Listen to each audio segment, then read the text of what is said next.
ሰላም ጤና ይስጥልን ተመልካቾቻችን ከአንከር ሚዲያ ዝግጅት ክፍል የአክብሮት ሰላምታችንን እናቀርባለን። የአማራ ፋኖ ብሔራዊ ኃይል ሴንትራል ኮማንድ አባል አርበኛ አስረስ ማረ ዳምጤ መስመር ላይ አግኝቼዋለሁ። በወቅታዊ ሁኔታና አጠቃላይ በትግሉ ዙሪያ እንደዚሁም በቀጠናዊ ፖለቲካዊ እንቅስቃሴዎች ላይ ባተኮረ መልኩ ጥያቄዎችን በማንሳት አብረን እንቆያለን። በጣም አመሰግናለሁ አርበኛ አስረስ ማረ ዳምጤ። ሰሞኑን ከድርድር ጋር ተያይዞ ስም ይነሳል። ፎቶግራፎችን በማህበራዊ ሚዲያ ላይ አያቸዋለሁ። ድርድር አስረስ ማሬ ብቻው የሚደራደርበት ምክንያት ምንድነው የሚል ጥያቄ ይነሳል። ምንድነው እሱ ይሄ ወሬ? አመሰግናለሁ መሳይ። ይሄንን እንኳን እኔ እንደ ጥያቄም ታነሳዋለህ ብዬ አልገመትኩም ነበር እውነት ለመናገር። አንደኛ ነገር በብልጽግና ዲጂታል ሰራዊት በኩል በተለይ በዋናነት በፌክ አካውንቶቻቸው በኩል ነው ይዘዋወር ሰዎች እየላኩልኝ የተመለከትኩት። እንዲህ አይነት ነገሮች የተለመዱም ስለሆኑ እኛ ቁም ነገር የምንሰጣቸውም ቁም ነገር የምናያቸውም ኮሜንትም የምናደርግባቸው ጉዳዮች አይደሉምና እንግዲህ እንደሚታወቀው የፋኖ ኃይል የሰላም ኃይል ነው።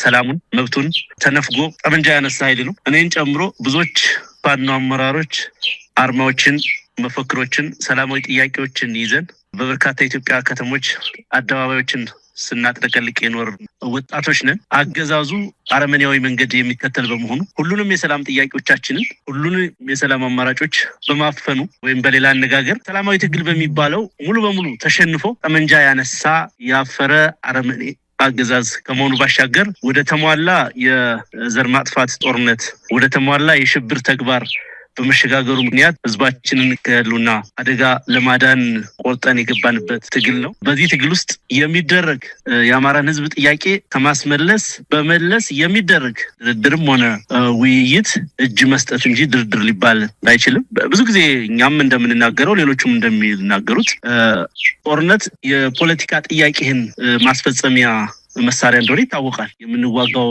ጦርነት ይዘን የተነሳነውን ዓላማና ግብ ለማሳካት ከጠመንጃ ውጭ አማራጭ በመጥፋቱ የገባንበት ነገር ነው። ጠመንጃው ያንን ጥያቄ የሚወልደውበት ጊዜ ሲደርስ ወይም ደግሞ የሚፋለመን ኃይል ሊያጠፋን ከምድረገጽ የአማራን ህዝብ ሊያጠፋ በባርነት ሊይዝ የተነሳው አረመኔው የብልጽግና አገዛዝ ወደ ቀልቡ የመመለስ እድል ካለው እና ሙሉ በሙሉ የአማራን ህዝብ ጥያቄ ለመመለስ ዝግጁ የሆነ ጊዜ ብቻ የምናነሳው ዲስኮርሱንም ያን የምንጀምረው አጀንዳ ከሚሆን በስተቀር አሁን ባለንበት ነባራዊ ሁኔታ ደግሞ አገዛዙ ይሄንን ከመቀበል ይልቅ ይሄንን ከማሰብ ይልቅ በተናጠል መከፋፈል በፕሮፓጋንዳ መከፋፈል ከፊሎቻችንን ህክምና እየወሰዱ ነው። እዚህ ቦታ እዚህ ከተማ ይላል በየሳምንቱ ያስታምመናል፣ በየሳምንቱ ያደራድረናል፣ በየሳምንቱ ይረሽነናል፣ በየሳምንቱ ይገለናል በፕሮፓጋንዳና ምን ያክል የፕሮፓጋንዳ ዝቅጠት ውስጥ እንዳሉ ነው።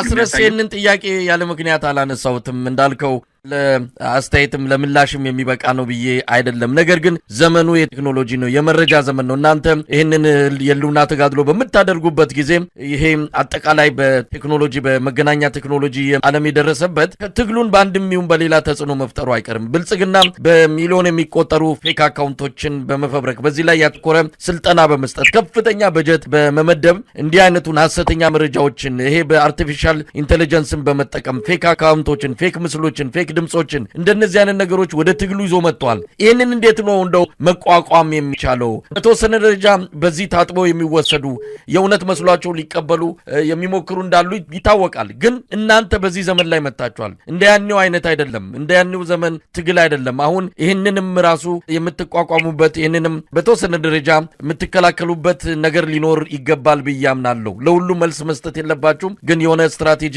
ከዚህ አንፃር ይኖራል ብዬ ጠብቃለሁና እንደው እዚህ ላይ ምን ማለት ይቻላል? ልክ ነህ መሳይ። ያው ዘመኑ የሃይብሪድ ዋር የሚደረግበት ቅይጥ ጦርነት የሚደረግበት ነውና አንደኛው የቅይጥ ጦርነት መሳሪያው ደግሞ የዲጂታል ዘመን መሆኑ ነው። በዚህ የዲጂታል እንቅስቃሴ ምክንያት በዓለም ላይ በበርካታ ሀገራት ብዙ የፖለቲካ እንቅስቃሴዎች ተካሂደዋል፣ ለውጦችም መጥተዋል። ያንን የሚመጥን ስትራቴጂ አካሄድ ያስፈልጋል። ዘርፉ ፋይናንስ ይጠይቃል፣ እውቀት ይጠይቃል፣ ሊደርሺፕ ይጠይቃል።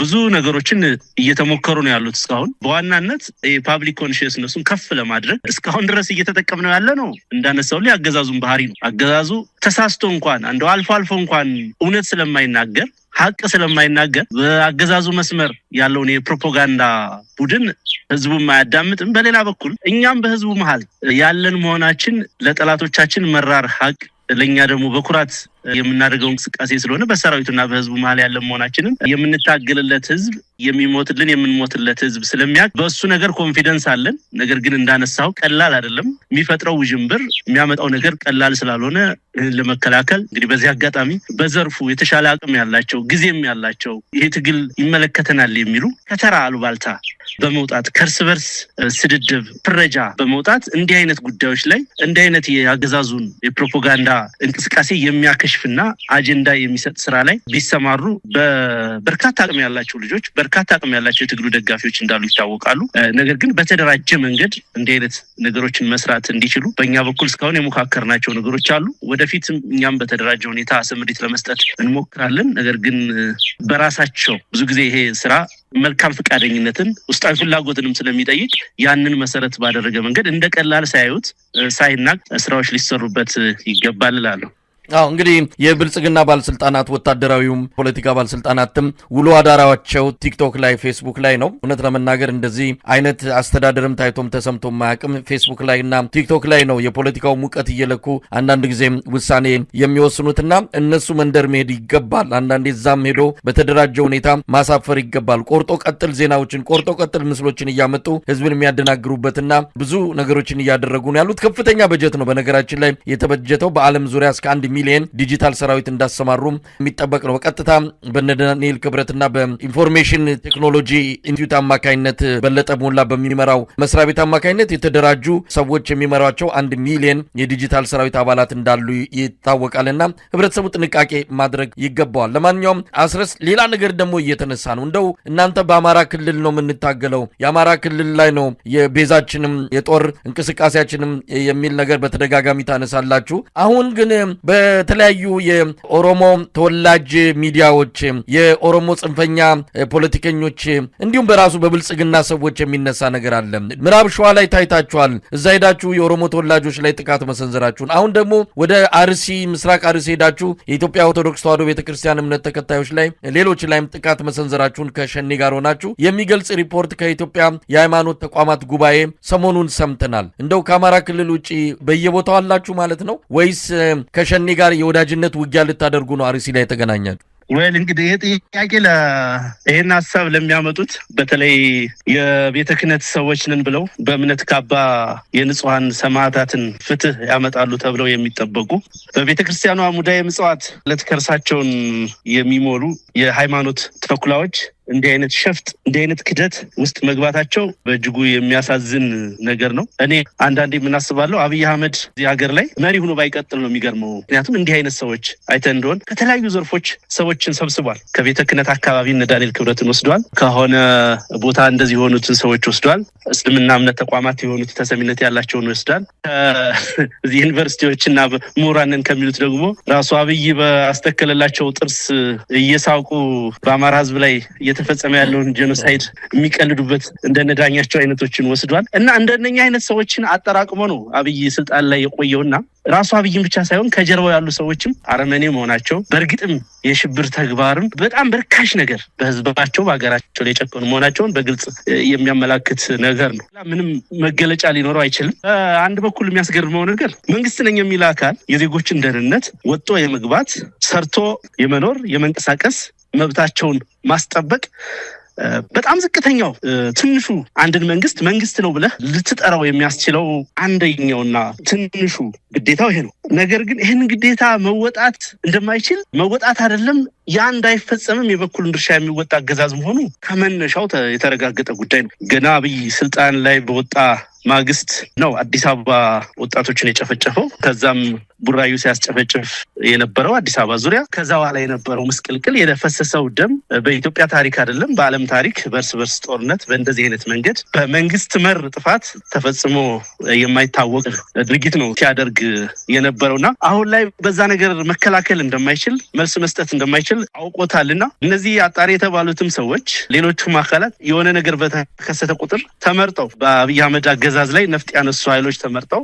ያው በጣም በተደጋጋሚ የሚነሳው አልፎ ህወሓት ይጠቀሳል። በጣም በተደጋጋሚ ፋኖና ኦላን ሲጠቀስ ነው የምሰማውና እንግዲህ ኢትዮጵያ ውስጥ አብይ አንደኛው ሴኩሪቲ አክተር መሆኑን ራሱ ጭምር እንደሚያምን ይሄ በግልጽ የሚያመላክት ነው። አይን ያልገደልኩም እነከሌ ናቸው የገደሉ ካለ እነዛን የሚገሉ ኃይሎችን መከላከል አልቻለም ማለት ነው። እንግዲህ በሌላ መልኩ ትርጉሙን ማን ድርጊቱን ፈጸመ የሚለው ምንም ይሄ ከአብይ አህመድ እጅ የተሰወረ አይደለም፣ አዲስም አይደለም። አርሲ ላይ ከአብይ አህመድ ወደ ስልጣን ከመጣ ጊዜ ጀምሮ በዛ ቀጠና በምስራቅ ኦሮሚያ ይሄ አይነት ነገር ሲከሰት ሻሸመኔውን ኬዝ ማስታወስ ትችላለህ፣ ሌሎቹንም ማስታወስ ትችላለህ። ሙሉ በሙሉ በአብይ አህመድ አገዛዝ ስፖንሰር የሚደረጉ ጥፋቶች ናቸው። ጥፋቶቹ ፖለቲካዊ ዓላማ ያላቸው ናቸው። ግድያዎቹና ጭፍጨፋዎቹ በሁሉም የኢትዮጵያ ማዕዘናት ያደረጋቸው ማለት ነው። ነገር ግን ያሁኑ ለየት የሚያደርገው እንዳነሳውልህ አንደኛው አክተር ወይም አንደኛው የታጠቀ ኃይል ነኝ እያለ መሆኑን ነው። ከዚህ በፊት አንተ ጋር ስገልጽ እንደነበረው የአብይ አህመድ አገዛዝ 4 ኪሎ የተቀመጠ ሸማቂ ቡድን ተብሎ ሊጠቀስ የሚችል ነው። ምክንያቱም እንደምታየው ነው ትግራይ ላይ ምንም አይነት ኮንትሮል የለውም። አማራ ክልል ላይ ሲግኒፊካንትሊ ኮንትሮል የለውም። ኦሮሚያ ላይ ኢፌክቲቭ ኮንትሮል የለውም። እንደውም ምዕራቡ ኦሮሚያ ክፍል ልክ እንዳማራው ደቡብ ኦሮሚያም እዚህ ቦረና አካባቢ በመትለው ኮንትሮል የለውም። አሁን ደግሞ ምስራቅ ከአዲስ አበባ ጅቡቲ ያለውን እንቅስቃሴ የምታውቀው ነው። የሀገሪቱ ሃይዌይ የሚባሉ ትላልቅ መንገዶች በርካታ ሸቀጦች ሰው የንግድ እንቅስቃሴ የሚደረግባቸው መንገዶች የሞት መንገዶች ሆነዋል። በእያንዳንዱ ቦታ ቀረጥ ይከፈላል። መንግስት ላደራጃቸው ወይም አገዛዙ ላደራጃቸው የታጠቁ ኃይሎች ግብር እየከፈለ ነው የትኛውም አሽከርካሪ የሚያልፈውና በዚህ ሁኔታ ውስጥ ያለን አገዛዝ እንደ መንግስት መቁጠር አይገባም ብዬ ነው ማምነው። እንዳነሳውልህ መቀመጫውን 4 ኪሎ ያደረገ ሸማቂ ቡድን ነው። ስለዚህ ሸማቂ ቡድኖች ደግሞ እርስ በርስ ይካሰሳሉ። ስለዚህ አብይ ሌሎችን ሸማቂ ኃይሎች እየከሰሰ ነው ማለት ነው። በሃይማኖት ምናምን ጉባኤ በሚባሉት በኩል ውድመቱ ጥፋቱ የማን ነው የተባለ እንደሆነ በሎጂክም በሞራልም በህግም አገዛዝ ነኝ መንግስት ነኝ ብሎ የሚያምነው አካል ግብር እየሰበሰበ ያለው አካል ነው። ባለቤትነቱ ኃላፊነቱ በባህሪም ደግሞ ከሱ ውጭ ከዚህ አገዛዝ ውጭ እንደ አይነት ድርጊት ሊፈጽም የሚችል ማንኛውም አካል የለም፣ ሊኖርም አይችልም። በተለይ ደግሞ የተጠቀሰው ቦታ ላይ ፋኖ የሚባል አካል ምንም አይነት ነባራዊ እንቅስቃሴ በሌለበት እንግዲህ በመንፈስ ካልሆነ በስተቀር እዛ ቦታ ላይ የተደራጀ ፋኖ ኃይል የለም። የፋኖ ኃይል በሌለበት ፋኖን በዛ ልክ ሜንሽን አድርጎ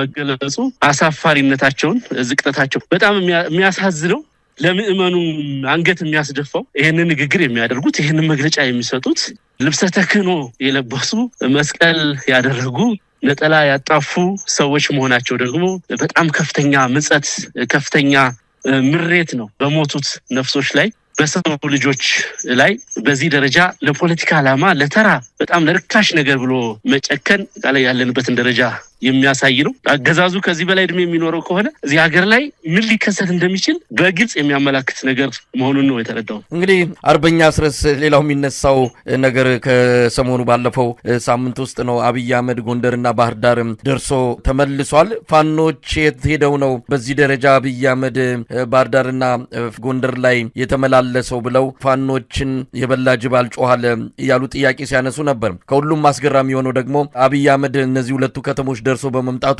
በብልጽግናው መንደር ጮቤ ሲረገጥ ነው የሰነበተው። ይሄው ባህር ዳርና ጎንደር ደርሶ መጣ ጠቅላይ ሚኒስትራችን አካባቢዎቹን ማማራን የሚቆጣጠር መሆኑን ለዓለም አሳየ በሚል ፈንጠዝያ ላይ ነው የሰነበቱትና በጣም አስገራሚ ሆኖ ነው ያየነው። በራሳቸው ፕሮፓጋንዳ የሚመቱ ሆነው ነው ብልጽግናዎች የታዩት። አብይ አህመድ የኢትዮጵያ መሪ ነው ተብሎ ነው እንግዲህ የሚታመነው። ነገር ግን በሚያስተዳድረው ክልል ውስጥ ሄዶ ደርሶ መመለሱ በራሱ እንደ ትልቅ ስኬት የሚታይበት ዘመን ላይ ነው የደረስ ነው። እንደው እውነት ግን የት ሄዳችሁ ነው እናንተ? ሰውየው እዚህና እዛ ተመላልሶ ለነገሩ ገልጾታል። ከባህር ዳር ጎንደር መሄድ በወታደር ታጅቦ ካልሆነ አይቻልም እያለም ገልጾታል። ጭንቅና ምጥ ውስጥም እንዳለ ሳይደብቅ ነው የተናገረው። ግን እውነት በዛን ጊዜ ላይ የት ሄዳችሁ ነው ሰውየው የተመላለሰ? በነገር ላይ መሳይ የአብይ የኢትዮጵያ መሪነት የሚለው ጉዳይ ከአእምሮው የጠፋ ይመስለኛል። እውነት ለመናገር በልቦናው ቅር ውስጥ አማራ ክልል ተብሎ የሚጠራው ጠና እንደሚያስተዳድር ውስጡ ራሱም አያምንበትም። ለዛም ነው በባለፈው ባደረገው ንግግር የሆነ ሽፍታ ውርውር አለ ተብሎ እንዲህ አይደረግም እንደዛ አይደረግም ይላል። መልሶ እዛው ላይ ደግሞ ከባህር ዳር ጎንደር መጓዝ አይቻልም ይላል። እንግዲህ በየትኛው እንቅስቃሴ ውስጥ አንድ መንግስት የሆነ አካል የሚቆጣጠረው ግዙፍ ኢኮኖሚ አለ፣ ቴክኖሎጂ አለ። ለዛውም ደግሞ እንደ አብይ አህመድ አይነት ጨካኝ እያንዳንዱ ሚኒስትር መስሪያ ቤት እያንዳንዱ ሴክተር መስሪያ ቤት የአብይ አህመድን ስልጣን ለመጠበቅ ስምሪት በሚሰጥበት ሁኔታ ቅድም አንተም ስታነሳ እንደነበረው ሳይንስና ምናምን ሚኒስትር የሚባል ፌስቡክ ሰዎችን እንዲያደራጅ ተልኮ የሚወስድ የግብርና ሚኒስትር የሚባለው ጤና ሚኒስትር የሚባለው ለዚህ የሚመደብለትን በጀት ለአርመኔ ሰራዊት የሚያውል ለሌላ የካድሪ ስራ የሚያውል ምንም አይነት ህጋዊነትና ተጠያቂነት በሌለበት ሁኔታ ውስጥ ነው ያለች ሀገሪቱ። ስለዚህ አብይ አህመድ የሚፈልገውን በጀት በሚፈልገው መንገድ ይጠቀማል። በርካታ ድሮኖችን አሰማርቶ ጀቶችን፣ ሄሊኮፕተሮችን አሰማርቶ ብዙ ሺህ የሴኩሪቲ ሰዎችን አስከትሎ ጎንደር ባህር ዳር ይሄ ጦርነት ከተጀመረ ጊዜ ጀምሮ ሲመጣ ይሄ የመጀመሪያው አይደለም። ከዚህ በፊትም መምጣቱ የሚታወቅ ነው። የምንነጋገረው ሀቅ ነው። ይሄ ጦርነት የሚካሄደው የሰው ህይወት ነው የሚከፈልበት፣ የበርካታ ህልመኛ ወጣቶችን ህይወት የምንገብርበት ጦርነት ነው። እየተሰለፍንበትም ትልቅ የሆነ ፖለቲካዊ ዓላማ የያዘ ጦርነት ነው እየተካሄደ ያለው። በዚህ መሃል ለፖለቲካ ኮሬክትነስ ብለን ለፕሮፓጋንዳ ብለን ለታይታ ተብሎ የሚዋሽ የሚቀጠፍ ነገር ሊኖር አይችልም። መሃል ባህር ዳር ከተማ ላይ መሃል ጎንደር ከተማ ላይ ያሰማራ ነው ዩኒት የለንም። የሰርጎ ገብ ጥቃት የምንፈጽምባቸው አመቺ ሁኔታዎች ሲፈጠሩ የጥላትን የመረጃ ሰዎች የጥላትን የሰራዊት ከፍተኛ መኮንኖች ላይ ጥቃት ፈጽመን የምንደመስስባቸው አጋጣሚዎች አሉ። ነገር ግን እንደ አብይ አህመድ አይነት ሰዎች እንቅስቃሴ የሚያደርጉት ደግሞ በቂ ጥናት አድርገው በቂ እንቅስቃሴ አድርገው በቂ ዝግጅት አድርገው ያ ሲባል በእኛ በኩል ዝግጅት አይደረግም፣ ስራዎችን ለመስራት ሙከራዎች አይደረጉም ማለት አይደለም። ብዙ ጊዜ ትሞክራለህ፣ አንድ ቀን ይሳካልሃል። ይሄ የሚገጥም ነገር ነው። አፍጋኒስታን ውስጥ እኮ የአሜሪካ መሪዎች ደርሰው ይመለሳሉ በዛ የጦርነት እሳት መሃል። ሶሪያ ውስጥ የሆነ ሀገር መሪ በዛ ከባድ የእርስ በርስ ጦርነት ውስጥ ይሄዳሉ። የዩክሬኑ ፕሬዝዳንት ዘለንስኪ ጦር ሜዳ ድረስ ደርሶ ይመለሳል። ለዛውም ራሽያን የሚያክል ሀገር ጋር ገጥሞና ይሄ አዲስ ነገር አይደለም። አንዳንዶቹ ለማላገጥ ይሉታል፣ አንዳንዶቹ ደግሞ በየዋህነት ስለ ጦርነት ባህሪ ስለ አጠቃላይ ሁኔታው ባለማወቅ የሚገልጹት ነገር ስለሆነ ብዙም ቁም ነገር ውስጥ የሚገባ ነገር አይደለም። ነገር ግን አማራ ክልል ማለት ባህር ዳርና ጎንደር ከተሞች ማለት አይደለም። የሁለቱ ከተሞች ተደምሮ እንኳን 50 ቀበሌዎች የማይሞሉ ናቸው። አማራ ክልል ግን በጠቅላላው ምን ያክል ቀበሌ ነው ያለው፣ ምን ያክል ወረዳ ነው ያለው የሚለውን ማሰብ ያስፈልጋል። ኢን ተርምስ ኦፍ ፖፑሌሽን ኢን ተርምስ ኦፍ ቴሪቶሪ በጣም ከፍተኛ መጠን ያለውን ቀጠና የተቆጣጠረው የፋኖ ኃይል ነው፣ የሚያስተዳድረው የፋኖ ኃይል ነው። ከዚህ ፐርስፔክቲቭ ነው ጉዳዮች መወሰንም መነሳትም ያለባቸው። እነኚህ ከተሞች ደግሞ ብቻቸውን ከተሞች አይደሉም። ከገጠር ቀበሌዎች ጋር ከገጠር ወረዳዎች ጋር ያላቸው ትስስር ያላቸው ኢኮኖሚያዊ ማህበራዊ መስተጋብር ነው ከተሞችን ከተማ የሚያደርጋቸውና እዛ ላይ ያለንን ኢንፍሉዌንስ እዛ ላይ ያለንን ፖለቲካዊ ተሰሚነት ነው ታሰብ እና መወሰድ ያለበት እንጂ አንድ የሀገር መሪ የሆነ ከተማ ደርሶ መጣ አይፋኑ የለም የሚል ድምዳሜ ላይ በአንድ በኩል ደስ የሚል ነገር ነው። ኤክስፔክቴሽኑ ህዝቡ ምን ያክል በእኛ እምነት እንዳለው ምን ያክልም ማሸነፍ እድላችን አጠገባችን እንደሆነ ፍንትው አድርጎ የሚያሳይ ነገር ነው። ይሄ ጀጅመንት በአንድ በኩል ማለት ነው። ለምን በዚህ ልክ የትኛውም የአማራ ክልል ከተማ ላይ አብይ አህመድ መድረስ ድርሽ ማለት የማይችልበት ነባራዊ ሁኔታ ተፈጥሯል ማለት ቢያንስ አማራ ክልል ላይ ያለውን ጦርነት ጨርሰናል ብለህ ልትወስድ ትችላለህና በዛ ደረጃ ኤክስፔክት መደረጉ በእርግጥም ያን ማሳካት የምንችልበት እድሎች እጃችን ላይ ስላሉ የሚጠበቅ ነገር ነው። ነገር ግን ተጨባጭ ሁኔታው ከዚህ አንፃር ነው መታየት ያለበት። እንደው ይሄ ነገር አስገራሚ ስለሆነ ነው። በጣም የሥርዓቱን ቁመናና የቆመበትን መሰረትም የሚያሳይ ነው። አብይ አህመድ በስልጣን ላይ እንዳለ ኢትዮጵያን እየመራ እንደሆነ ለማሳየት የሚጠቀሙት ወደ ተለያዩ አካባቢዎች እየሄደ የሆኑ 2-3 ቤቶችም ከተሰሩ የገጠር ኮሪደር ልማት እያለ እንዲህ በመታየትና በቴሌቪዥን ላይ ሞልቶ በመብዛት ሀገር የመራ እንዲመስል ተደርጎ የሚቀርበው የብልጽግናዎች ፕሮፓጋንዳ ምን ያህል ሀገሪቱ በእንደነዚህ አይነት ኋላ ቀሮች እጅ ላይ እንደወደቀች በትክክል በትክክልም የሚያሳይ ነው። ሀገር እየመራ እኔ አይደለሁም እኔ ከደሙ ንጹህ ነኝ የሚል ሪፖርት እንዲዘጋጅ የሚያደርግ ሀገር እየመራ ትልቋ ኢትዮጵያ ተሰጥቶት ድሬዳዋና ጅጅጋ የኦሮሚያ ክልል ስር ነበሩ የሚል በጣም አደገኛ የሆነ ህዝባዊ ቀውስ እና እምቢተኝነትና ቁጣ ሊቀሰቅስ የሚችል አጀንዳ በምክር ቤት የሚያሰማ ሰው ነው። አስገራሚ ነው። ብቻ ከብልጽግና ከአናቱ ጀምሮ እስከታች ያለው አጠቃላይ ስሪቱ ኢትዮጵያን የማይመጥን ለኢትዮጵያም አደጋና ቀውስ ሆኖ የሚቀጥል እንደሆነ በግልጽ የሚታወቅ ነው። ግን እውነት ሰሞኑን የት ነው ያላችሁት? ድምጻችሁ አይሰማም። አንዳንድ አውደ ውጊያዎች እየተካሄዱ እንዳለ እንከታተላለን። አሁን ላይ ምን ላይ ነው ያላችሁት? ምናልባት በስልጠናና በአንዳንድ ውጊያዎች ስማችሁን ከሚዲያ ላይ አልጠፋም። ግን በትክክል ወቅታዊ ቁመናችሁ ምንድን ነው? የት ነው ያላችሁ? ያው የተለመደውን ስራ እየሰራን ነው። ውጊያዎች አሉ በተለያዩ ቦታዎች። በየቀኑ ውጊያ ሳይደረግ ውሎ ያቅም፣ በየቀኑ የጠላት ሰራዊት ሳይከዳ ውሎ ያቅም፣ በሁሉም አቅጣጫዎች በሁሉም ቀጠናዎቻችን በሸዋም በሁሉም በጎንደርም በጎጃም በወለጋም ጭምር በርካታ ውጊያዎች ይደረጋሉ፣ ድሎች ይገኛሉ። ምንድነው አሁን ህዝባችን የለመደው ጆሮ ገብ የሆኑ ትልልቅ ዜናዎችን ትልልቅ ድሎችን ይጠብቃል። እነኛን ድሎች ካልሰማ የድሉን ሁኔታ በደንብ ማጣጣም የማይችልበት ነባራዊ ሁኔታ ስለተፈጠረ እንግዲህ ያ ሁኔታ ሲፈጠር ይመስለኛል ነገሮች ድምቅምቅ የሚሉት እንጂ ከዛ በተረፈ የተለመደው ስራ ላይ ነን። የህዝባዊ ስራዎች ይሰራሉ፣ የማደራጀት ስራዎች ይሰራሉ፣ እዚህ የአንድነት ተግባራት ይሰራሉ። በጣም ብዙ በርካታ ስራዎች የሚከናወኑ ፖለቲካዊና ወታደራዊ ስራዎች አሉ። በሙሉ አቅማችን እንቅስቃሴ ላይና ስራ ላይ መሆናችን ያው መታወቅ አለበት። እያንዳንዱ በመጣ ጊዜ ሁሉ ወደ ሚዲያው በተደጋጋሚ መምጣትም አስፈላጊ ነው ብለን ስለማናም ኮሜንት የሚደረጉ ነገሮች ብቻ እንደዚህ ሲኖሩ አልፎ አልፎ ብቅ ማለት ያስፈልጋል። 24 ሰዓት ነው የፋኖ አመራሩ ስራ የሚሰራው። በብዙ ቦታዎች ከደህንነት ጥበቃ ጋር ተያይዞ እንደ ልብ በመንቀሳቀስ ረገድ በተለይ ከድሮን እንቅስቃሴ ጋር ተያይዞ የሚደረግ ጥንቃቄ ስላለ ያንን ጭምር ያመጣጠነ በየጊዜው ስብሰባዎች፣ ውይይቶች ስለሚደረጉ በዛ መሰረት ስራ እየተሰራ ነው ማለት ነው ባጭሩ። እንደው አርበኛ አስረስ ማረ ዳምጤ እንግዲህ ኢትዮጵያ ውስጥ አሁን ህዝባዊ ቢተኝነት ዳርዳር እያለ ነው። በብዙ አካባቢዎች መምህራን ተቃውሞ ተነስተዋል። ስራ ማቆም አድማን ጨምሮ ወደ አደባባይ በመውጣት ድምጻቸውን እያሰሙ ነው የሚገኙት። በአዲስ አበባ በየጊዜው የሚገደሉ ከባድ መኪና አሽከርካሪዎች እንደዚሁ ግድያ ይብቃ ብለው አዲስ አበባ ሰልፍ መውጣታቸው ከሰሞኑ የተሰማ ነው። አፋር ላይ ጦርነት አንፈልግም የሚል ሰልፍ እየተደረገ ነው። ትግራይ መቀሌም ተመሳሳይ ነው። በሃዲያ በየቦታው የህዝብ ንቅናቄ ጥያቄው ምንም ይሁን ምን እየተነሳ ነው። ሰው በድፍረት ራሱን በቪዲዮ እየቀረጸ ኑሮ ከበደን መውጣትም መግባትም አልቻልንም በሚል አገዛዙ ላይ በምሬት ፍርሃትን ተገላግሎ ከፍርሃት ቆፈን ወጥቶ እንዲህ አይነቱን ድምጽ እያሰማ ነው። ምናልባት አንዳንድ ጊዜ እናንተ የትጥቅ ትግል ከዚህ ከህዝባዊ ቢተኝነቱ ዘግይቶ እንዳይመጣም እንደው ሐሳብ የሚሰጡ ወገኖች አሉ። ሆነም ቀረም ፋኖ ህዝባዊ ቢተኝነትን ማደራጀት ይችላል፣ በሰይፍ ብቻ ሳይሆን በሰልፍም አገዛዙን ማንበርከክ ይችላል የሚል ማስተያየት እየሰጠ ነው። እናንተ የምትመሩት ህዝብ በየከተማው ለህዝባዊ ቢተኝነት እንዲነሳ ከጀርባ እንደናንተ አይነት ታጣቂ ቡድንና አጋርነት ደጀንነት ያለው ህዝባዊ ቢተኝነት ውጤታማ ይሆናል። እንዲሁ መንገድ ላይ ዝም ብሎ ተመቶም የሚቀር አይደለም። ስለዚህ እዚህ ላይ ምንድነው ድካም የሚታይባችሁ? ሰይፉ ላይ በርትታችኋል፣ ሰልፉ ላይ ነው አላሰባችሁበትም ወይ? በጣም ውጤታማ የሆነ ህዝባዊ ቢተኝነት በአማራ ክልል ማቀጣጠል የሚቻልባቸው ድሎች አሉ። ይህን ላይ አላሰባችሁበትም ወይስ ሙሉ ጊዜያችሁን በሰይፉ ላይ ስላደረጋችሁ የሰልፉን ነገር ትታችኋል? እንዳነሳውል ንግግራችን ስንጀምር ይሄን ጉዳይ በእኛ በኩል ከዚህ በፊት በሰላማዊ መንገድ ተሞክሮ ያው አገዛዙ አፈሙዝ በማንሳቱ ምክንያት ተመጣጣኝ ምላሽ ለመስጠት እና አገዛዙን ለማሸነፍ ጠመንጃ አንስተናል።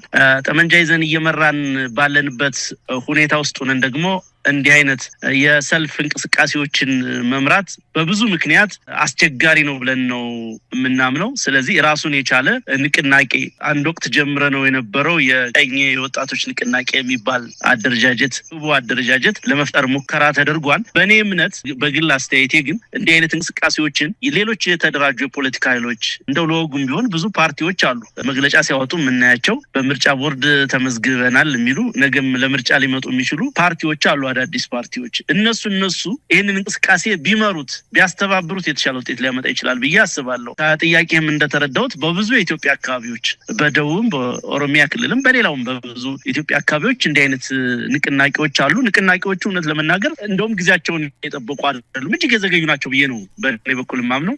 በብልጽግና አገዛዝ ምክንያት እዚህ ሀገር ላይ ያልደረሰ ምስቅልቅል የለም፣ ያልተከሰተ የኑሮ ውድነት የለም። አሁን ደግሞ የንግዱ ማህበረሰብ ላይ ከፍተኛ የሆነ ግብር እና ታክስ ተጨምሮበት ነው ያለው ከፍተኛ ቀውስ እየተፈጠረ ነው ያለው በየቤቱ የያንዳንዱን ቤት የያንዳንዱን ህይወት እና ኑሮ እያንኳኳ ነው ያለው ሰው አንጥሮ ሀብቱን እንኳን ቤት እንኳን አከራይቶ እንዳይኖር ተራሰ አነስተኛ ስራ እንኳን ሰርቶ እንዳይኖር አዲስ አበባ የተደረገው ማፈናቀል የተደረገው አደገኛ ስራ የሚታወቅ ነው ይሄ ሁሉ ነገር ተሸክሞ ህዝቡ በዚህ ደረጃ ትከሻውና ደንድሮ ያገዛዙን ዱላ ቁጭ ብሎ መገረፉ እኔ በእውነት እንደግለሰብ ሳስበው የሚገርመኝ ነገር ነው ምን አይነት ወኔ ማጣት ነው በያስባለሁ ነገር ግን እነዚህ ህዝባዊ እንቅስቃሴዎች ብዙ ጊዜ ታይተው ብልጭ ብለው ድርግም ይላሉና በዚህ ደግሞ ያገዛዙ መዋቅር የተካነ ነው እነዚህ ነገሮች አቢዩዝ በማድረግ ለምሳሌ ያኪሞችን ንቅናቄ ማስታወስ ይቻላል የመምራንን እንቅስቃሴ ማስታወስ ይቻላል ስለዚህ በተደራጀ መንገድ ተቋማዊ በሆነ መንገድ ወይ በሲቪክ አሶሲዬሽኖችና በሌሎች ኃይሎች የማይመራ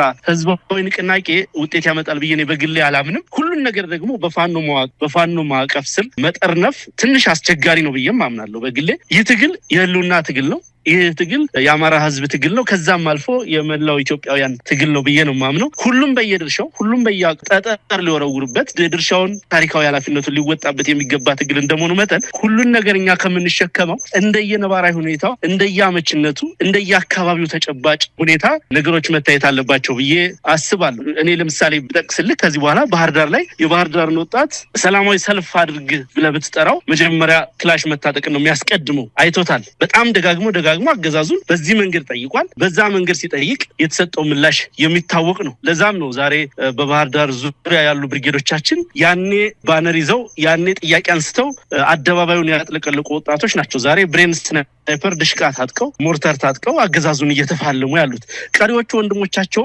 መሰልጠንን መደራጀትን መታጠቅና አገዛዙን መጣልን ነው የሚፈልጉት እንጂ በዛ መንገድ በባዶ መስዋዕትነት መክፈል ይፈልጋሉ ምክንያቱም የአገዛዙ ምላሽ የሚታወቅ ነው ኃላፊነት የሚሰማው አገዛዝ ሲሆን የሞራል ተጠያቂነት ያለበት አገዛዝ ሲሆን ራሱን እንደ መንግስት የሚያይ ራሱን እንደ ህዝብ አገልጋይ የሚያይ አገዛዝ ሲሆን እኮ የተጠየቀው ጥያቄ በቂ ነበር ስልጣንም ለመልቀቅ በቂ ነው ጥያቄዎችንም ለመመለስ በቂ ነው ነገር ግን ጨዋታው ወደ ጉልበት ስለተቀየረ እንደዛ አይነት ጥሪዎችን ለማድረግ ትንሽ የሞራል ጥያቄም ጭምር ያስነሳል ብዬ አስባለሁኝና እኛ ሞር እየሰራን ያለንበት ጉዳይ የኃይል ብልጣ ወስደን ያገዛዙን ሰራዊት መበተን ማፍረስና ማንኮታኮት ላይ ነው ነገር ግን ሌሎች ህዝባዊ ንቅናቄዎች ህዝባዊ እምቢተኝነት ተግባራት ደግሞ ለኛ ትግል አጋዥ እንደሆኑ በጽኑ እናምንባቸዋለን ተግባሩ ግን መከናወን ያለበት በሌሎች አደረጃጀቶች ጭምር ነው ብዬ ነው ማምነው በጣም አመሰግናለሁ አርበኛ አስረስ ማረዳምጤ እንግዲህ ሰሞኑን የብልጽግና የመከላከያ የክብር አባላት መከላከያን አትንኩት መከላከያን የነካ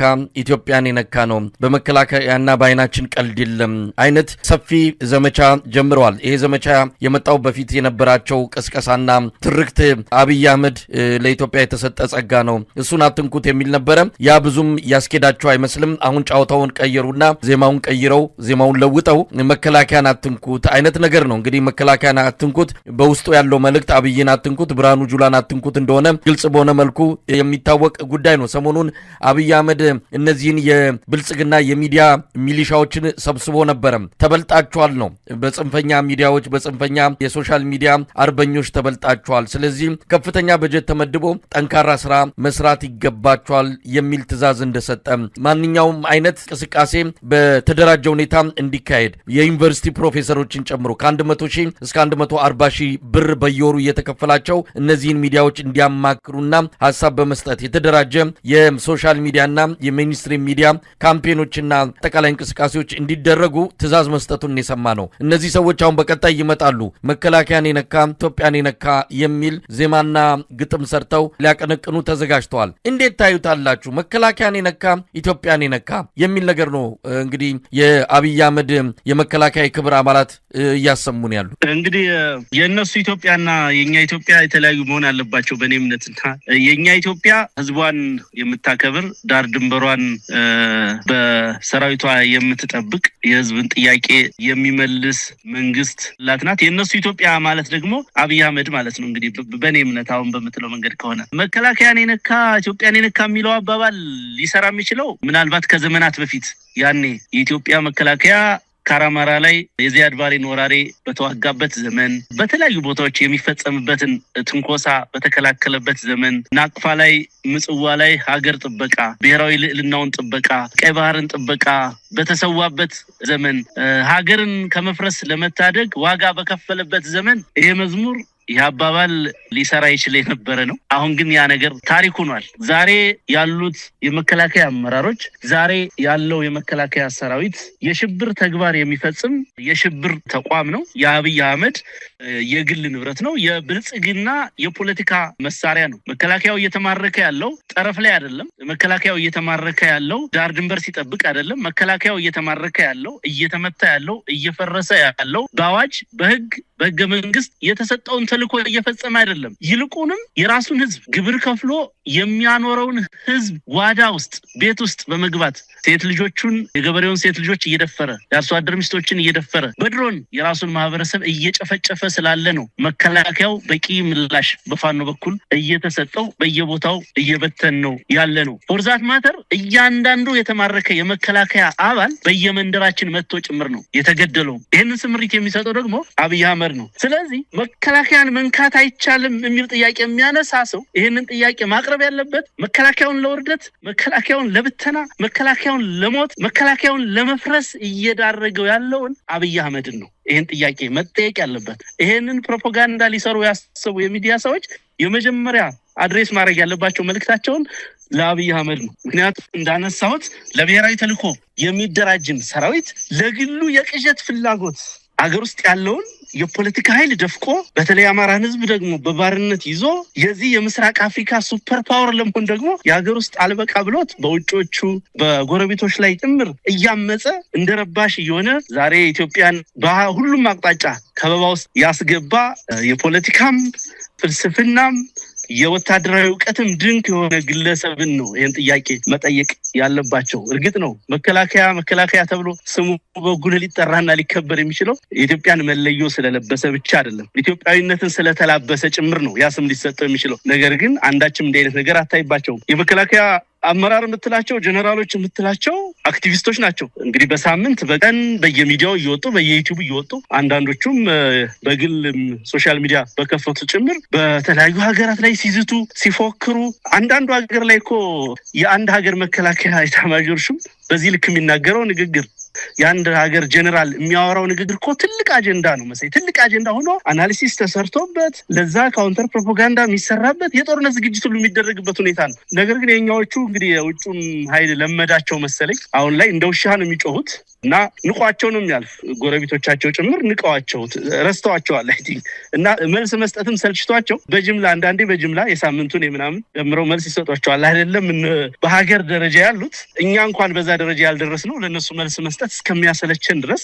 የፖለቲካ ወሬ ሲያወሩ ነው የሚውሉት ከዲፕሎማሲያዊ ዕውቀት የተፋታ ከወታደራዊ ዕውቀት የተፋታ አረ ህዝብነትን ጭምር ሲያንጸባርቁ ነው የሚውሉትና እነኚህ ዘራፊ የመከላከያ ጀነራሎች የሚመሩት ወራሪ ሰራዊት ታችኛው ሰራዊት በአቅሙ ከናቶች መቀነት ገንዘብ የሚቀበል ከአርሶ አደር ኪስ ገንዘብ የሚቀበል የአርሶ አደር በሬ አርዶ የሚበላ ፍየል በግ ቀምቶ የሚበላ መካከለኛው መኮንን ከተለያዩ የዞን ከተሞች ከክልል ከተሞች ካለ ነጋዴ አስሮ 300,000 400,000 ብር 1 ሚሊዮን ብር በጉቦ መልኩ እየተቀበለ ጉድጓድ ያስቆፈረ ረሽናለው እያለ የራሱን ህዝብ የሚዘርፍ ከፍ ያሉት ደግሞ በነገር ላይ ከፍተኛ ጀነራሎቹ ፉክክራቸው ዱባይ የሚሰሩት ቤት አውሮፓ የሚገዙት ቤት እያንዳንዳቸው ጊዜው ሲደርስ በታሪክ ፊት የሚጠየቁበት በፍትህ አደባባይ የሚቆሙበት ይሆናል እያንዳንዱ ከፍተኛ መኮንን እያንዳንዱ የእዝ አመራር እያንዳንዱ የኮር አመራር በአረብ ሀገራት የተለያዩ ቦታዎች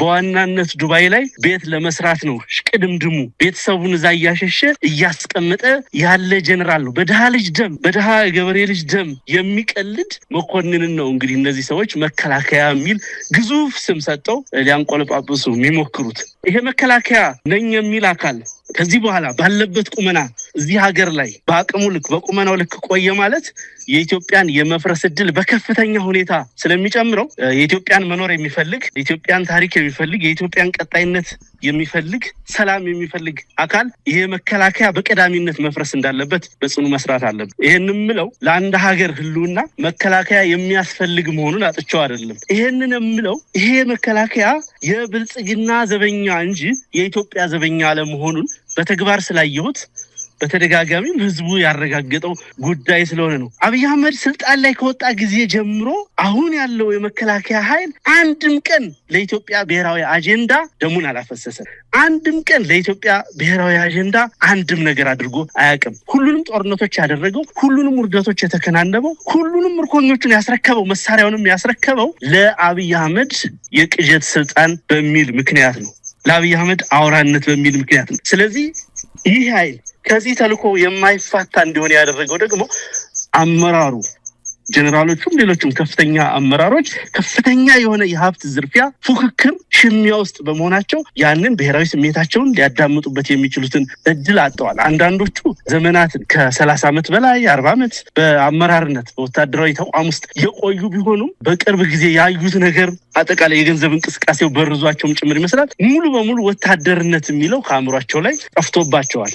ዘርፋችሁ ብሉ፣ ስልጣኔን ብቻ ጠብቁ የሚል አጭር ተልኮም ተሰጥቷቸዋል። በዛ መሰረት እየተንቀሳቀሰ ያለ ኃይል አሸባሪ ስለሆነ መበታተን መፍረስ ነው ያለበት። እሱ ደግሞ በሚገባ እየተከናወነ ነው። በጣም ነው ማመሰግነው አርበኛ አስረስ ማረዳምጤ። ምናልባት እንደው ብዙ ቆየን፣ ግን አንድ የመጨረሻ ሐሳብ መስጠትበትን ጥያቄ ላንሳና ውይይታችንን እናበቃለን። እንግዲህ በቅርቡ አንከር ሚዲያ እንደዘገበው የፋኖን ኃይል አሜሪካ በተለየ ሁኔታ ልትመለከተው ውሳኔ ላይ መድረሷን የሚያሳይ ፋኖ በምስራቅ አፍሪካ በኢትዮጵያ ብቻ ሳይሆን በአፍሪካው ቀንድ ላይ አዎንታዊ ኃይል እንደሆነ በማመን አብራ መስራት የሚችልበት ሁኔታም ካለ ያየችው ያሰበችው ያጤነችው እንዳለ ሰምተናል። እንግዲህ ይሄ በይፋ እስኪወጣ ምናልባት በቅርቡ ይሆናል ብለንም እንጠብቃለን። ይህንን ስናነሳ እንግዲህ የአፍሪካውን ቀጠና እያየን ነው። ፋኖ ሚዛን አስጠባቂ የመሆን አቅም መፍጠር ይችላል። በተለይ አሁን አብይ አህመድ ኢትዮጵያን ጎትቶ እያስገባ ካለው የቀጠናዊ ቀውስ አንጻር ነገ ከነገ ወዲያ እናንተም አዎንታዊ ሚና ይጠበቃል። እንግዲህ የሰሞኑ ሁኔታ እንዴት እየተከታተላችሁት ነው? እንደ አንድ የፋኖ አመራር አብይ አህመድ ምስራቅ አፍሪካ ላይ የፈጠረው ትኩሳት በጣም ግለቱን እየጨመረ የመጣ መሆኑን፣ ሌሎች ኃይሎችን እየጋበዘ ግብፅን ደጃፋችን ድረስ እያመጣ እንዳለ፣ ባለፈው በሶማሊያ ጉዳይ የግብፅ ሰራዊት ሶማሊያ የገባበት፣ አሁን ደግሞ ከወደብ ጋር ተያይዞ የጅቡቲ መንግስት ከግብፅ ጋር የጀመረው ስምምነት፣ የግብፅ የባህር ኃይልና የሳውዲ አረቢያ ባህር ኃይል ሌሎችም የመኖችም ጭምር ቀይ ባህር አካባቢ ወታደራዊ ልምምድ የጋራ ማድረግ የጀመሩበት እንዲህ አይነት ነገር እየመጣ ነው። አብይ አህመድ ጎትቶ ኢትዮጵያን የባህር በር ባለቤት አድርጋታለሁ ብሎ የባህር በር ተጠቃሚነቷን በኪራይ እንኳን የምታገኝበትን መብቶቿንና ድሎቿን እንድታጣ እያደረገ ይገኛል። ይህን ነገር እንዴት ነው የምትመለከቱት? ያው ጦርነት ሰብቃለው፣ ኤርትራን መታለው፣ ህዋትን አጠፋለው የሚለው ፉከራም እንዳለ ሆኖ አፋር ላይ ሰሞኑን ያለውን ክስተት ከዚህ አንጻር ምስራቅ አፍሪካ ላይ ሊከሰት ከሚችል አጠቃላይ ቀውስ ጋር ማያያዝም የሚቻል ጉዳይ ነው። አብይ አህመድ እየተንደረደረ ነው። አፋር ላይ ተንደርድሮ አሰብን ይዛለው የሚለው ቅዠት አሁንም የተቋረጠ አይደለም። ለማንኛውም ይህን ጉዳይ እንዴት እየተከታተላችሁት ነው ያላችሁት? አርበኛ አመሰግናለሁ። እንግዲህ አሜሪካኖቹ እንደዛ ብለዋል። ኦፊሻል መረጃው ሲመጣ ኮሜንት እናደርግበታለን። ዝም ብሎ የስሚ ወሬ ስለሆነ ግን የሚገርም አይደለም። እንደዛ ቢባል ተገቢም ነው ብዬ አስባለሁ። በጣም በዚህ የፋኖ ትግል ውስጥ የምንኮራበት ነገር እንዳመራር በጣም ፕራውድ የምናደርግበት ነገር ቢኖር የዓለም አቀፍ የጦር ህግጋትን ጠብቀን እንደ ጠላቶቻችን ጭካኔ እና አረመኔነት ሳይሆን የአማራን ህዝብ ለፍትህ ለርትህ ያለውን ቀናኢነትና ልዕልና በሚመጥን መንገድ ምርኮኞችን በማስተናገድ ረገድ የህዝብ ተቋማትን በመጠበቅ በኩል በርካታ ጨዋነታችንን የሚያሳዩ ስራዎችን ሰርተን በጽናት ዋጋ ከፍለንበት ነው ጦርነቱ አሁን ባለበት ደረጃ የደረሰው። ይሄ አንድ ቀን የዓለም ማህበረሰብ የሚመሰክርልን ጉዳይ እንደሚሆን ገምታለሁ። እሱ እንግዲህ ጊዜው ሲደርስ ነው የምንናገረው። የምስራቅ አፍሪካውን በተለይ የቀንዱን ፖለቲካ በተመለከተ አብይ አህመድ የፋኖ ትግል ባይኖርበት ኑሮ ከፋኖ ጋር የሚያደርገው ጦርነት ባይኖርበት ኑሮ በእርግጠኝነት በዙሪያው ያሉትን ሀገራት መልከፉ አይቀርም ነበር፣ መተንኮሱም አይቀርም ነበር። ሶማሊያ ሞክሯል፣ ጅቡቲ ላይም የሆነ ነገር ሲያደርግ ነበር። ኤርትራ ጋር ያለው ነገር የሚታወቅ ነው። ሱዳን ላይ ገብቶ ለማበጣበጥ የሞከረው አንደኛው ወገን ለመደገፍ ያደረገው ጥረት የሚታወቅ ነው። ስለዚህ የፋኖ ኃይል ብቻውን በለጋ እድሜው በትንሽ አቅሙ የአፍሪካ ቀንድን የመከራ ቀንበር ብቻውን የተሸከመው ፋኖ የአፍሪካ ቀንድ ህዝብ ከፍተኛ ትርምስ ውስጥ የሚገባበትን እድል ያስቀረው ፋኖ ከአብይ አህመድ ጋር በጀመረው ጦርነት ምክንያት በርግጥ አብይ አህመድ ነው። ፉከራውንም የፎከረው አብይ አህመድ ነው። በአስቀን ውስጥ ቀበቶ አስፈታለሁ ብሎ ነው የሀገሩ መከላከያ ሰራዊት በሙሉ ያስገባው። 6 ነው 5 የነበረውን እዝ 11 ያደረሰው ፋኖን ለመዋጋት ነው። በነገር ላይ 11 ምዞች አማራ ክልል ውስጥ አሉ። 11 ምዞች ገብተውም ምንም ያመጣው ውጤት የለም። ስለዚህ ይሄ ሁሉ ሰራዊት የሆነ አካል ላይ ይሰፍር ነበር በተራ ህልሙም ፍላጎቱም እንደዛ ነበር አብይ እዚህ ቀጠናው ላይ ጂያንት ናቸው ብሎ የሚያስባቸውን አመራሮች ኢንክሉዲንግ ኢሳያስ አፈወርቂ አጥፍቶ እሱ ሱፐር ፓወር መሆን ተሰሚነት ያለው ኃይል መሆን ይፈልጋል። በዛ ውስጥ ደግሞ አንድ ጨዋታ አለ እንደምትረዳው የዚህ የዩናይትድ አረብ ኤሚሬቶችና የሳውዲ አረቢያዎች ፉክክር አለ ቀጠናውን ፖለቲካ ለመቆጣጠር። ስለዚህ በእነሱ ኃይሎች የበለጠ ተመራጭ ለመሆን ያንን ይፈልጋል። በእነሱ በኩል ደግሞ የሚቀርብ ሚሊታሪ አሲስታንስ ቴክኒካል አሲስታንስ አለ። የኢትዮጵያ አየር ኃይል ዋና ማንቀሳቀሻው ዋና የቴክኖሎጂ ሴንተሩ ዱባይ ላይ ነው ያለው። ሌሎች በርካታ ወታደራዊ ድጋፎች የሚደረጉ አሉ። የአብይ አህመድ ሪፐብሊካን ጋርዶች የምታሰለጥነው ኳታር ነች። ብዙ ድጋፎች የሚሊታሪ ድጋፎች እዛ አካባቢ ነው የሚገኙትና በእነዛ ኃይሎች ተመራጭ ነው ለመገኘት ቀጠናው ላይ በጦርነትም በምንም ብሎ ብቸኛ ሆኖ ለመውጣት ከፍተኛ ፍላጎትና ቅዠት ነበረው። ያ ቅዠቱ የተቀጨው ከኛ ጋር በገባበት ምንም አይነት ጀኑን ኮዝ የሌለው የማውደም የእብሪት ጦርነት ምክንያት ነው ያ ነገር የሆነው። ለዛም ነው የፋኖ ኃይል ብቻውን የቀንዱን የአፍሪካ ቀንድን ህዝብ የመከራ ቀንበር ተሸክሟል ምለው። ይሄ ጅቡቲ ጋር ያለው ወደብ ጋር ያለው ጉዳይ እንግዲህ ደጋገምኩት እንጂ አብይ አህመድ ይሄንን የወደብ ፖለቲካ እንግዲህ ወደብ ስንል ዝም ብሎ ወደብ አይደለም፣ ቀይ ባህር ነው። የቀይ ባህርን በተለምዶ ሬድ ሲ አሬና የሚባለውን ቀጠና ጉዳይ የሚመለከት እዚህ ሬድ ሲ ቀጠና ላይ የፖለቲካ ጨዋታ ለመጫወት በጣም ትልቅ የፖለቲካ ዊዝደም፣ ትልቅ የሆነ የዲፕሎማሲ አቅም፣ በጣም የተረጋጋ ሀገር፣ በጣም የተከበረ መሪ ይፈልጋል። ያንን ያሳካው የኃይለ ሥላሴ ካቢኔ ነው። የናክል ሀብተወልድ ዘመን ነው ያንን ያሳካው። ከዚህ ባለፈ በጉልበት የተሞከረውን ሁኔታ እንግዲህ በደርግ ዘመን የተከሰተው የቅርብ ጊዜ ታሪክ ነው። ስንት እንቁ ጀነራሎችን ስንት ለሀገር የሚጠቅሙ ወታደራዊ መኮንኖችን ያጣንበት አሳዛኝ የ30 ዓመት የ17 ዓመት ጦርነት ተካሂዶ ውጤቱ በዛ መንገድ የተጠናቀቀ መሆኑ የሚታወቅ ነው። በዛ ላይ ዘመኑ ተቀይሯል። ቀይ ባህር ላይ ስትደርስ ትራ ብቻ አይደለም የሚመለከተው ወይ የሆነ አካል ብቻ አይደለም የሚመለከተው። እነዚህ በመካከለኛ ደረጃ ያሉ ኃይሎች እንደ አዲስ ኢመርጅ እያደረጉ ያሉ ሚድል ሌቭል ፓወርስ የሚባሉት ቅድም የጠቀስኳቸው ሀገራትን ጨምሮ እስራኤልን፣ ግብፅን፣ ሌሎችንም ሀገራት ልጠቅስ ይችላል። እነሱ ጋር ሁሉ ነው ጨዋታውን የምትጫወተው። እነሱ በሀገር አቀፍ ደረጃ ስትራቴጂይዝ ያደረጉት ብሔራዊ ተልዕኮ ብሔራዊ አጀንዳ አላቸው። ስለዚህ ኢትዮጵያ ቀይ ባህር ላይ ስትደርስ ከዛ ብሔራዊ አጀንዳቸው ጋር ነው የሚገናኘው። ለምሳሌ ሳውዲ አረቢያ የቀይ ባህር ሴኩሪቲ ኢሹ የቀይ ባህር ጉዳይ ዋነኛ አስኳል የፖለቲካ አስኳል የዲፕሎማሲ አስኳል የሴኩሪቲ አጀንዳዋ ነው። በተመሳሳይ ለዩናይትድ አረብ ኤሚሬት እንደዛው ነው። ለሌሎች ሀገራትም እንደዛው ነው። ስለዚህ እነኚህ ኃይሎች ጋር ከጀርባቸው ደግሞ አሜሪካኖች አሉ፣ እስራኤሎች አሉ፣ ሌሎች ትልልቅ ኃይሎችም አሉ። ቢያንስ በቴክኒክ የሚያማክሯቸው ከድርጅቶቻቸው ጀርባ ያሉት ማለት ነው። ስለዚህ ከነኛ ኃይሎች ጋር ተጫውቶ አብይ አንድ ተዋናይ ሆኖ እዛ ይደርሳል ብሎ ማሰብ ምን አይነት ሞኝነት እንደሆነ እኔ ከዚህ በፊትም እንደነገርኩ አንዲትም ጥይት አይተኩስም። አንዲትም ጥይት ወደዛ አካባቢ አይተኩስም። የሚፈልገው ይሄንን አጀንዳ በምን መንገድ እንደሚዘጋው ይፈልግ ነው። እንግዲህ ወይ ሽማግሌ ልኮ ታረቅኩኝ ማለት ይፈልግ ይሆናል፣ ወይ ደግሞ በቃ ቀይ ባህር ልኮ አጀንዳ አደረኩት። በጣም የሚያሳዝነው ደግሞ አጀንዳ ያደረገበት መንገድ እኮ ነው። አጀንዳ ያደረገበት መንገድ የዲፕሎማሲ ውድቀትን ያስከተለ ኢትዮጵያ የነበራትን ይሄ ኢንስቲትዩሽን ቤዝድ የሆነውን የዲፕሎማሲ መንገዷን ዝቅ ያደረገ ያረከሰ መንገድ፣ የትንኳሽነት የወራሪነት ሜንታሊቲን የተላበሰ መንገድ መከተሉ ደግሞ በጣም የሚያሳዝን። ጀነራሎች የፎከሩት ነገር እንግዲህ የሚቀመጥ ነው። ፎር ዘ ሪከርድ ያ ሁሉ ነገር በመንግስት ካፓሲቲ ነው የሚነገረው። በመንግስትነት ካባ የተነገረ ነገር ስለሆነ አይደለም ለአብይ አህመድ ይሄን አገዛዝ ለሚተካው መንግስትም እዳም ይሁን ጭምር የፖለቲካ ኪሳራ ነው ሀገሪቱን እያከሰረ ያለ። ምናልባትም በድጋሚ አጀንዳ አድርገህ ለማንሳት በጣም የምንሸማቀቅበትን ሁኔታ ጭምር የፈጠረ ጉዳይ ነውና በእርግጥ አሁን ላይ ለማቀዝቀዝም እየተሞከረ ይመስላል። ብዙ ነገሮች እየተባሉ ዞሮ ይሄን ሁሉ ነገር የሚያመጣው ይሄን ሁሉ መቀባጠር የፈጠረው ከፋኖ ጋር እየተደረገ ያለው ተጋርሎ ነው ብዬ ነው ማምነው። ባጭሩ ግን ምንም የተለየ ነገር ይፈጥራል ብዬ ማስበው ነገር የለም። ኢትዮጵያን ግን በከፍተኛ ሁኔታ የዲፕሎማሲ ኪሳራ ውስጥ ከተዋል። በጣም ነው ማመሰግነው አርበኛ አስረስ ማረዳምጤ። ወቅታዊ ነገሮችን ከብዙ ጣጫዎች ተመልክተናል። እንግዲህ በቅርብም እንደማገኝ ተስፋ አደርጋለሁ። በጣም አመሰግናለሁ አርበኛ አስረስ ማረዳምጤ፣ የአማራ ፋኖ ብሔራዊ ኃይል ሴንትራል ኮማንድ አባል። እግዚአብሔር ይስጥልኝ። መልካም ቀን። አመሰግናለሁ።